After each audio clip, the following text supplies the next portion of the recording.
السلام عليكم ورحمة الله.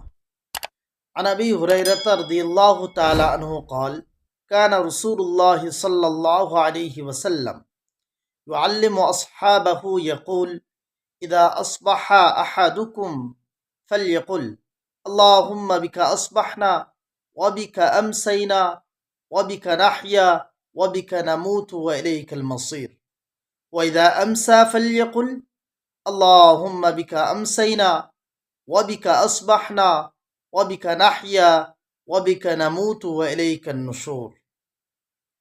হযরত আবু হুরায়রা রাদিয়াল্লাহু তাআলা আনহু থেকে বর্ণিত, তিনি বলেন, রাসূলুল্লাহ সাল্লাল্লাহু আলাইহি ওয়াসাল্লাম সাহাবীদের বলতেন, যখন তোমাদের মধ্যে কেউ সকাল করবে তখন যেন সে বলে, আল্লাহুম্মা বিকা আসবাহনা ওয়া বিকা আমসাইনা ওয়া বিকা নাহইয়া ওয়া বিকা নামুতু ওয়া ইলাইকাল মাসির।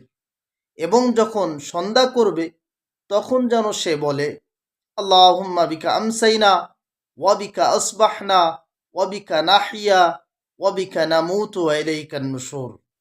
শুধু শ্রোতা মণ্ডলী, সকাল এবং সন্ধ্যাবেলা এই দোয়াটা পড়া আমাদের জন্য খুবই উপকারী এবং খুবই দরকার। কেননা হুজুর আকরাম সাল্লাল্লাহু আলাইহি ওয়াসাল্লাম নিজের সাহাবাদের এই দোয়াটা শিক্ষা দিয়েছেন। এজন্য আমাদের প্রত্যেকের উচিত সকালবেলা এবং সন্ধ্যাবেলা এই দোয়াটা পড়া। আমরা সকলেই এই দোয়াটার প্রতি আমল করব ইনশাআল্লাহ। আল্লাহ রাব্বুল আলামিন আমাদের সকলকে আমল করার তৌফিক দান করুন। আমিন।